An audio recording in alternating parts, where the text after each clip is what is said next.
This is where Claire said to meet her, right? Yeah, this looks like the place.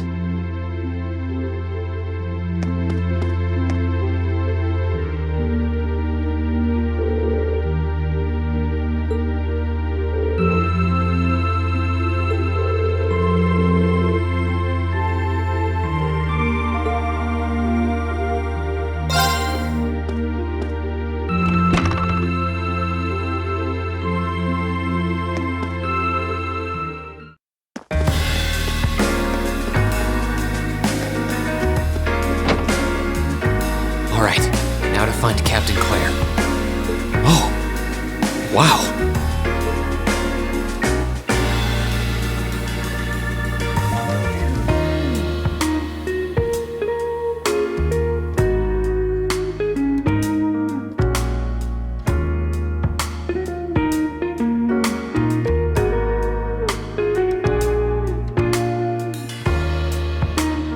I guess it makes sense that she wouldn't come here in uniform.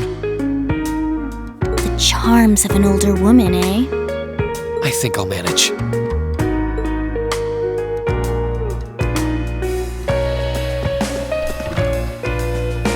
Sorry I kept you waiting. Don't worry about it. Oh. Hi. Yeah, I kind of ran into her on the way here and told her she could come along. That's not a problem, is it? Not at all. I assume you've been surveying the town while acting as Reen's bodyguard? Sounds like you've done your homework. The intelligence division has told me a little. Anyway, I think we might attract a little too much attention if we stay at the counter.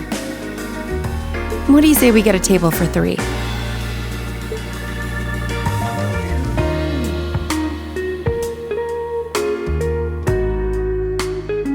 It's good to see you both. I think this may be the first time we've been able to have a proper conversation. You may be right.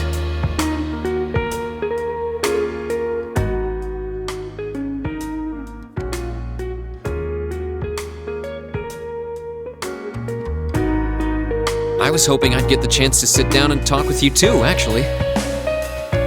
Oh? You sure you don't want me to go? That's not what I mean. I have a lot of questions, like about why Milliam transferred into our class, for example. But there's one really fundamental question that would go a long way toward answering a lot of the others. What exactly is it that you and Chancellor Osborne are trying to accomplish?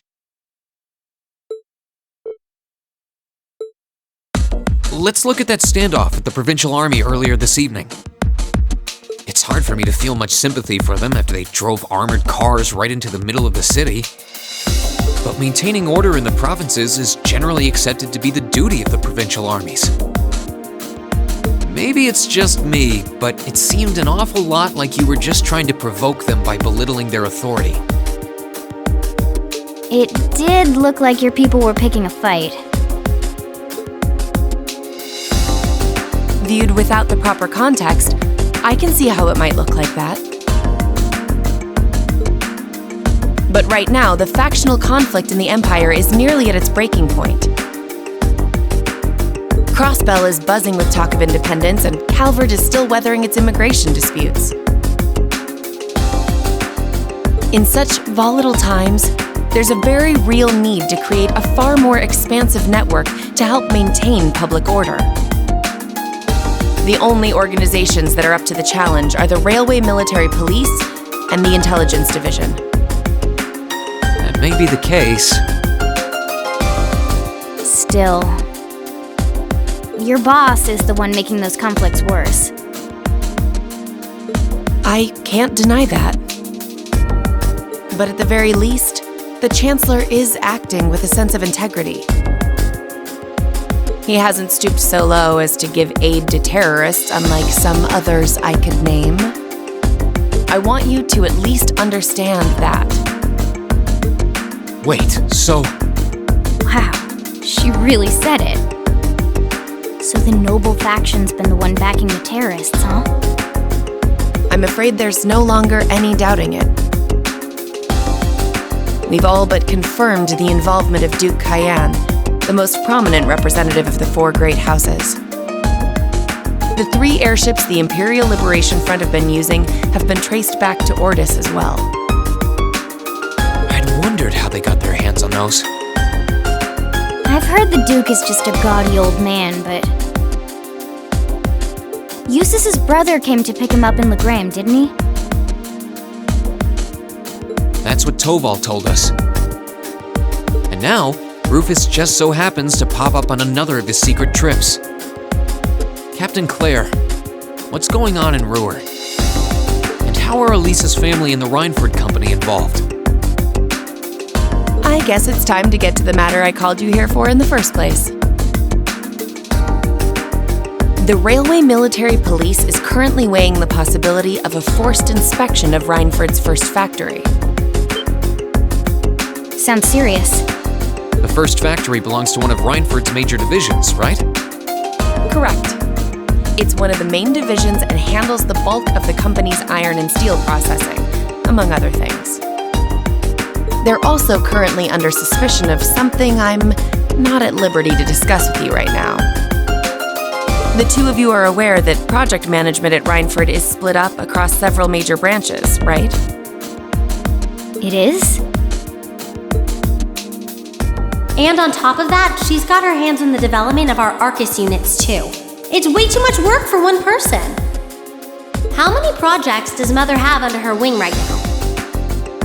Well, I'm afraid I can't give a simple answer to that. But suffice to say, the chairman only knows about a small number of the projects in development by the Reinford Group.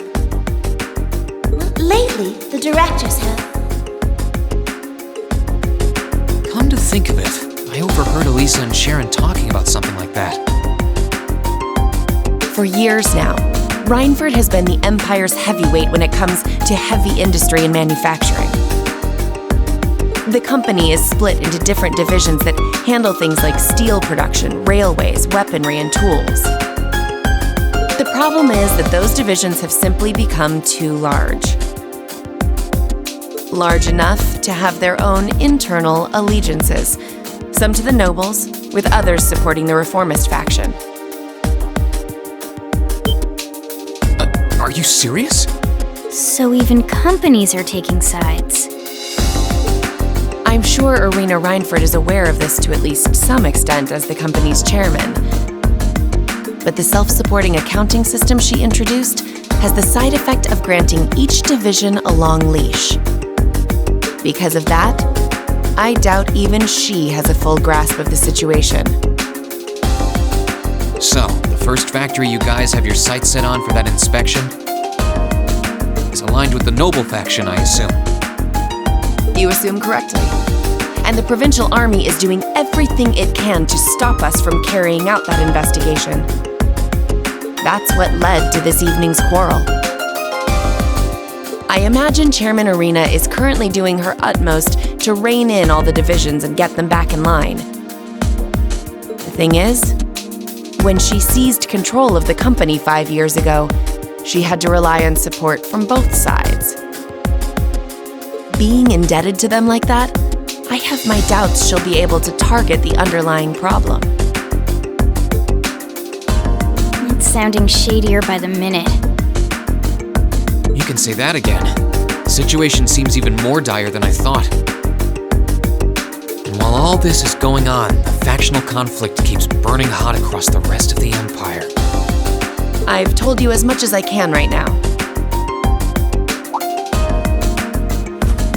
Tensions are mounting all over the country, but Ruhr has an extra fuse of its own.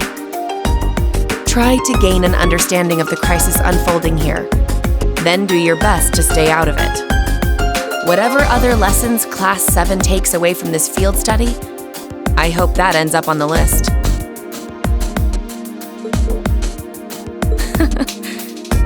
I wish you the best with the remainder of your field study.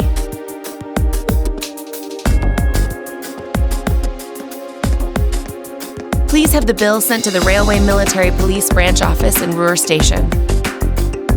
Certainly. Enjoy the rest of your evening.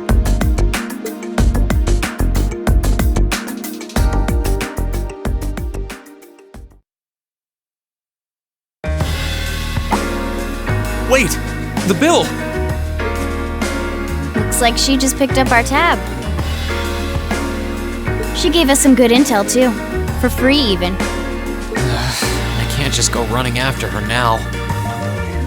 Looks like we owe her one. So, you like the mature type, huh? She's sorta like Sarah, except responsible and composed. You can say that again. Oh. Must be yours. Hello? Reen Schwarzer speak. Reen, what are you doing?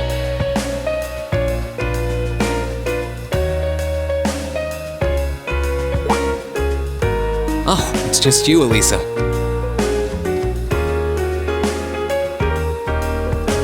What do you mean it's just you? Is it true some girl invited you out for a night on the town? Whoa, hold on. A late night date? I thought you only had eyes for me, Reen. Anyway, good job, kiddo. Better spill all the details later, huh? He'll do no such thing! Now, I'm sure there's nothing to worry about. He was with him too. Still, it was rash of you to go out on your own without at least consulting us.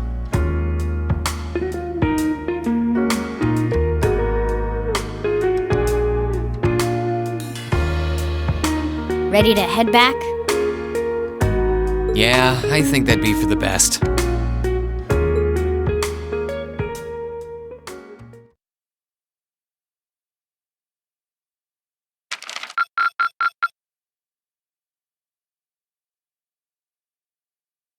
Drinks are on me someday.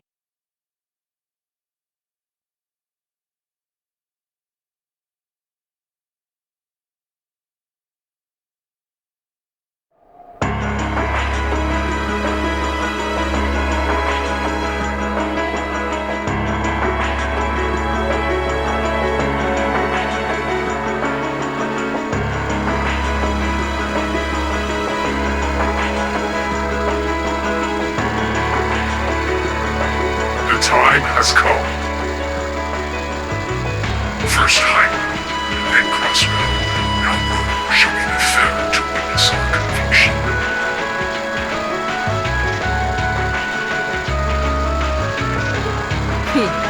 As you wish.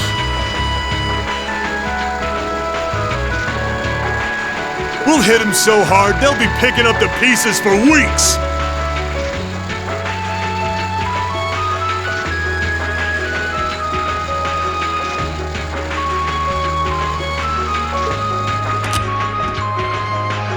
You heard the boss, man!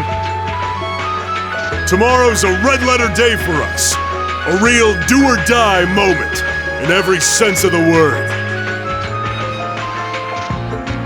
All our preparations will be rewarded soon, when we sweep in and take the Chancellor's head. Keep your eyes on the prize, and give it all you've got! Yeah!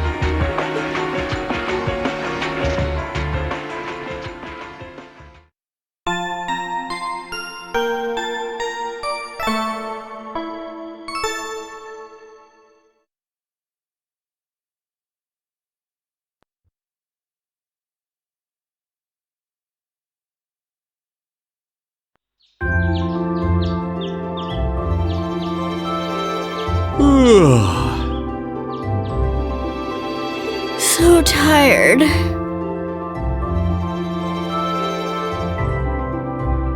The air here is so fresh, especially for a city with this many factories.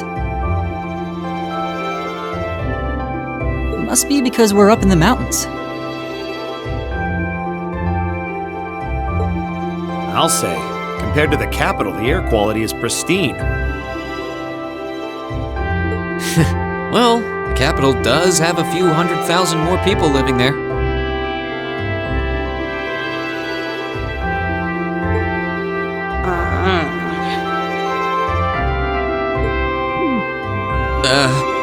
Sure is a nice day today, isn't it, Elisa?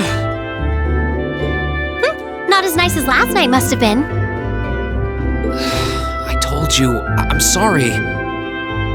Yeah, I'll bet you are. I cannot believe you! After all those things you said to me last night, you go rushing out to meet another girl! Ooh, the skies might be clear, but I'm sensing a stormy forecast today. Well, all things considered, even if we assume Captain Claire is trustworthy, I'm not sure how wise it was to go out on your own. I know. In hindsight, I regret keeping it to myself. Still, it was pretty bold of Captain Claire to show up alone to meet Reen.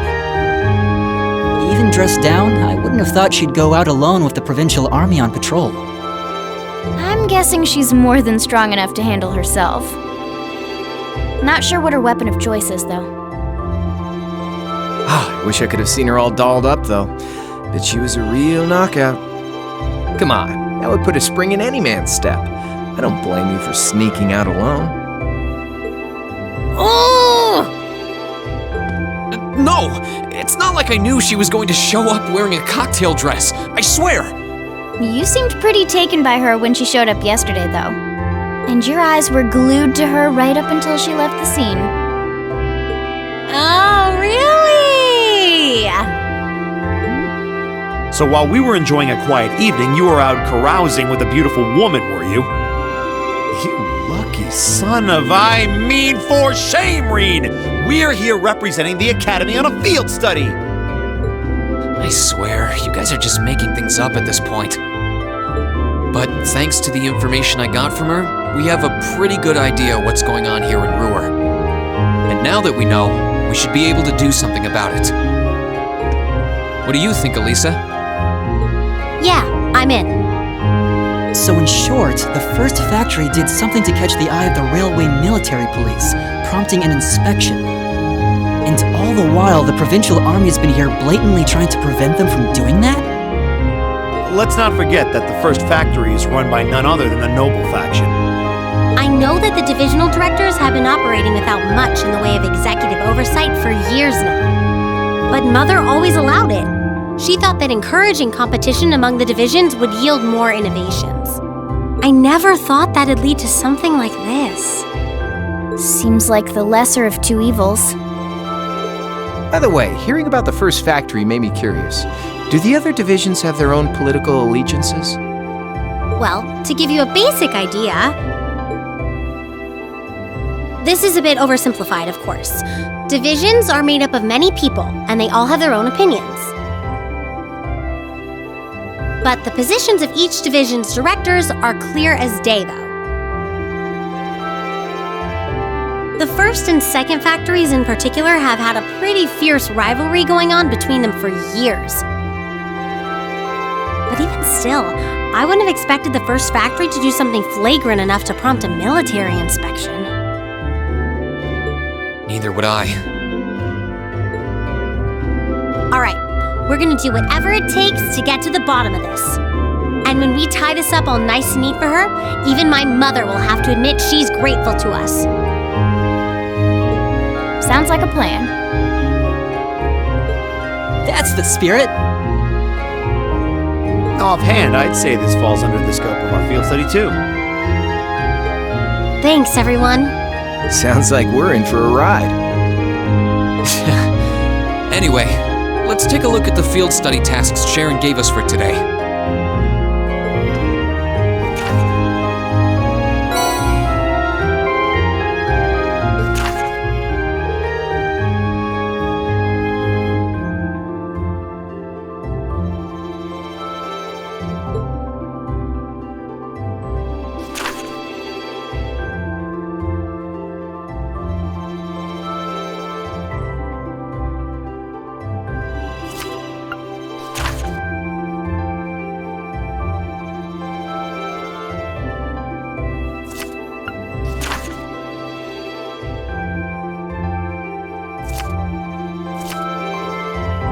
Yeah, I think we can handle these.